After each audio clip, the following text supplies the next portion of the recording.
ہمت اور امید۔ ہمت ہارنے کا تعلق نا امیدی سے ہے، اور نا امیدی مایوسی سے آتی ہے۔ نا امیدی ناکامی سے پیدا ہوتی ہے دلوں میں۔ نا امیدی کفر ہے۔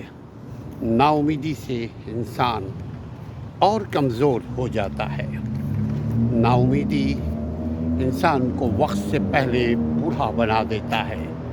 نا امیدی اور ہمت دونوں کا مقابلہ آپ اپنے عزم سے، اللہ کے کرم سے، دعاؤں سے، بڑوں کی خدمت، بچوں کے پیار سے کیجیے۔